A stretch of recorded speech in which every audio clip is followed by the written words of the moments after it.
السلام عليكم ورحمة الله وبركاته. ازيكم حبايبي، عاملين ايه؟ صباح الخير ومساء الخير على حسب التوقيت اللي هتشوفوا فيه الفيديو ده. النهارده انا رايحة السوق الشعبي في تايلاند. طبعا انا كل مرة يمكن كنت بصور لكم من المركز التجاري، يعني ما بحب اشتري خضار ولا حاجة، الجو بيبقى حر قوي، فالواحد بيفضل ان هو يروح المركز التجاري، بيبقى مكيف وبتحطي الحاجة في العجلة يعني بتبقى مريحة قوي. غير بقى لما بتروحي السوق الشعبي بتضطري تشيلي على ايديكي وتفضلي ماشيه في الشمس وهكذا. يمكن من اول القناه كنت صورت في السوق الشعبي قبل كده، بس يمكن الناس الجداد عندي ما شافوش السوق الشعبي في تايلاند. فانا النهارده رايحه السوق الشعبي علشان جوزي عايز ياكل محشي، فانا رايحه النهارده اشتري كرنب. الكرنب هنا في تايلاند حاجه صعبه قوي، مفيش الكرنبايه الكبيره بتاعتنا دي اللي انت تروح تشتري كرنبايه فتكفي العيله كلها. عندنا الكرنب الصغير دوت، مش عارفه اسمه ايه بصراحه. فلما تحبي بقى تعملي العيله كبيره زي عيلتي كده، تجيبي لك مثلا 15 كرنبايه، لان طبعا الورق مش بيطلع كله.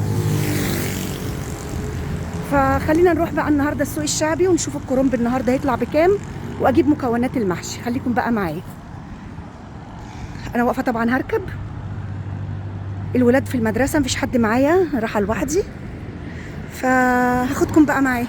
بصوا انا واخده معايا شنطه السوق زي ما انتم شايفين، لو كان الولاد معايا ما كنتش طبعا خدت الشنطه لانهم هيشيلوا معايا. فالنهارده ربنا يسهل، الجو طبعا حر قوي قوي قوي. مين اللي عنده حر ومين اللي عنده شتاء؟ طبعا بتتفرجوا عليا ناس من بلاد مختلفه، قولوا لي درجه الحراره عندكم كام؟ عندكم حر زينا كده؟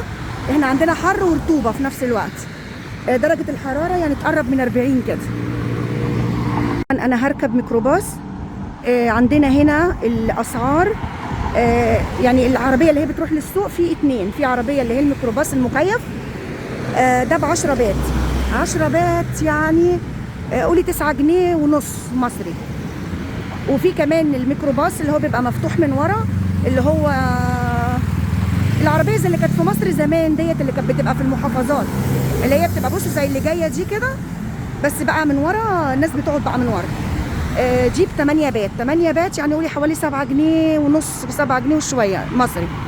فانا اللي هتيجي الاول هركبها. طبعا العربيه اللي جت الاول اللي هي الميكروباص اللي هو بيبقى مفتوح من ورا، بيبقى لونه ازرق. بصوا اهو اللي جاي ده، ايوه هو ده.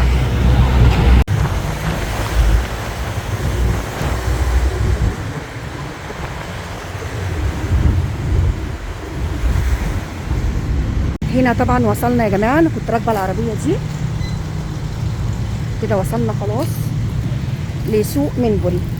سوق منبوري ده زي ما قلت لكم قبل كده حاجه كده شعبيه، او يعتبر زي وسط البلد، مش شعبيه يعني وسط البلد، حاجه كده زي مثلا العتبه في مصر او ميدان التحرير.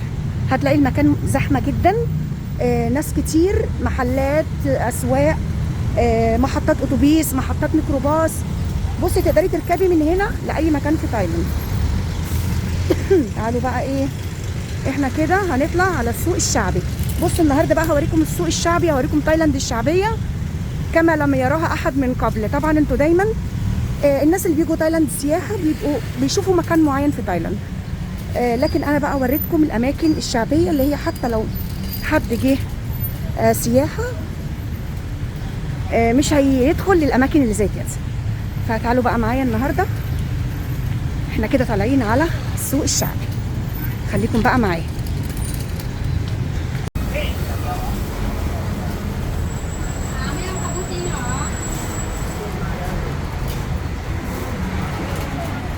هنا عندهم شبت،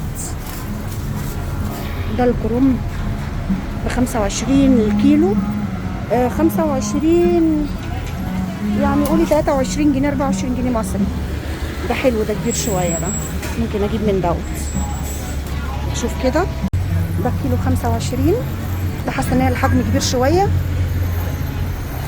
خدت 5 تقريبا، اشوفهم بقى وزنه كام كيلو. طماطم برضو بس حاسه ان هي مش هتنفع، خضره شويه مش حمرا قوي، هشوف.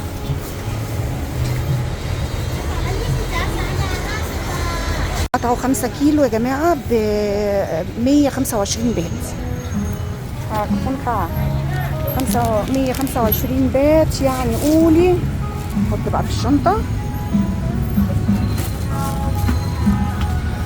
يعني قولي 123 جنيه 124 جنيه يا جماعة. طبعا هنا عندنا مفيش البامية الحجم الصغير، جيب 20 بات يعني 19 جنيه. عوني سمتوا عوني ماشي ني عندي ني ني مày عوني عوني hoặc عونيด้วยค่ะคนละ20ใช่ไหมนี่ไม่เอาโอเค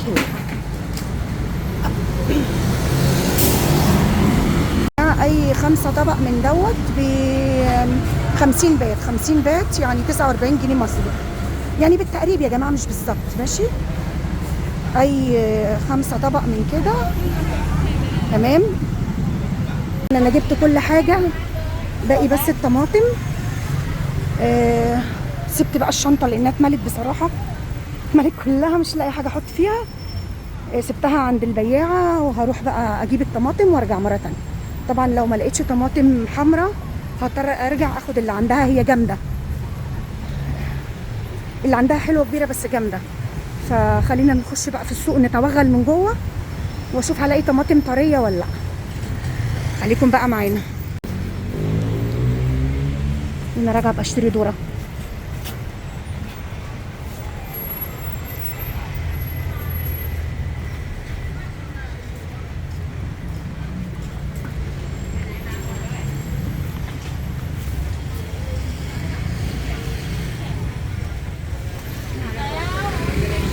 بداية السوق الرسمي بقى.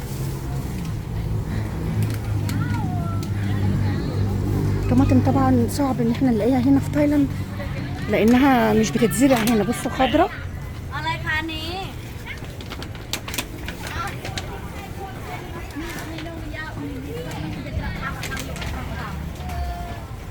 بصوا اغلبية الطماطم خضرة.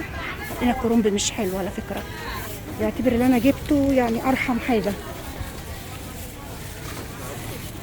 طبعا كنت محتاجه بطاطس بس مش هعرف اشيل ولا لا.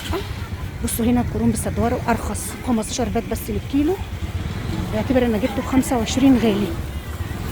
صدقوا هنا ارخص، بس مش لاقيه طماطم.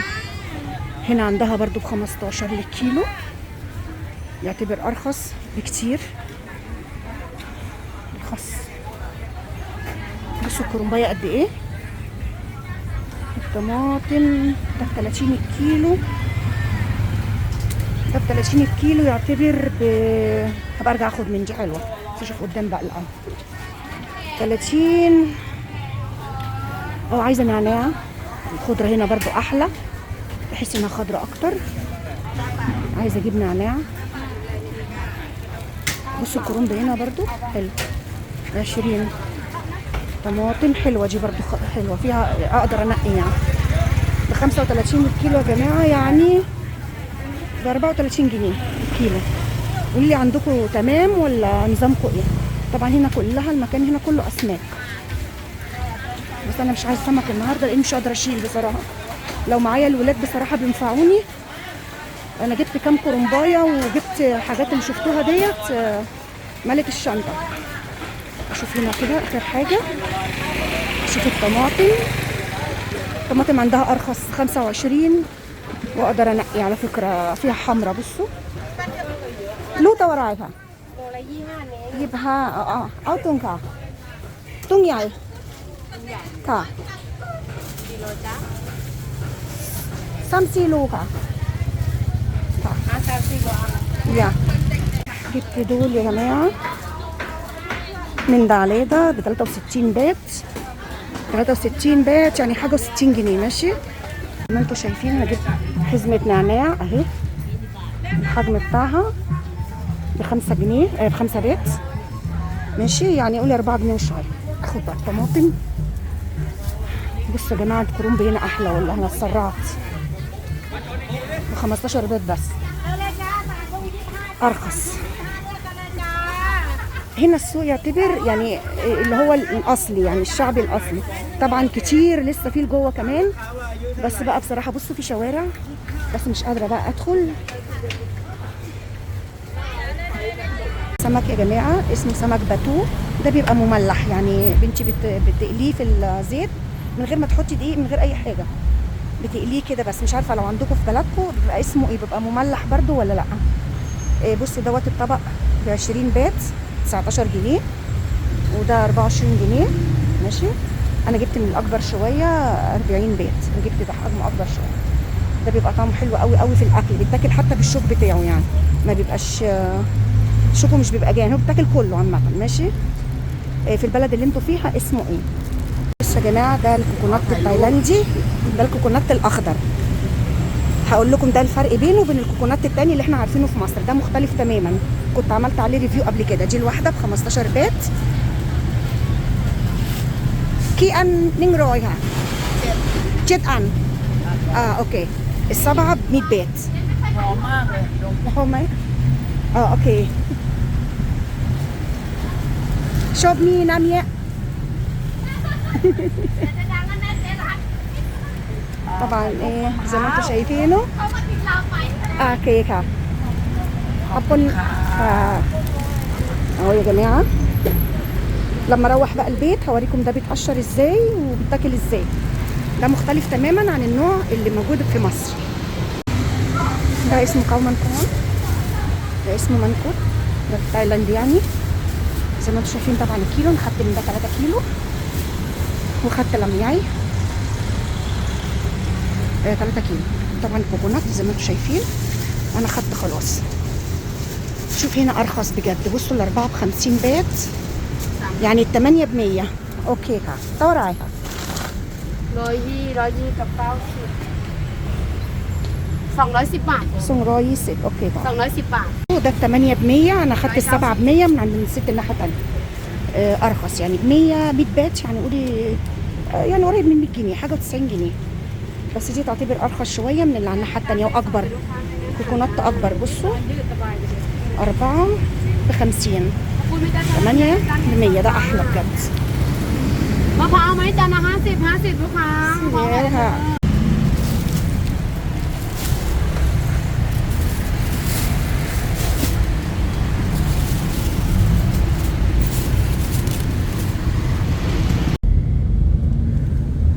ลาดอุทิศ40 ราชอุทิศ40.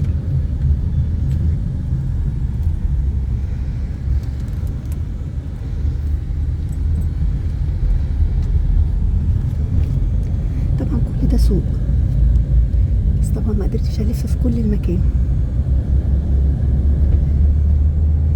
لاني سايبه زوجي لوحده، فلازم ارجع بسرعه عشان الحق كمان اطبخ للولاد.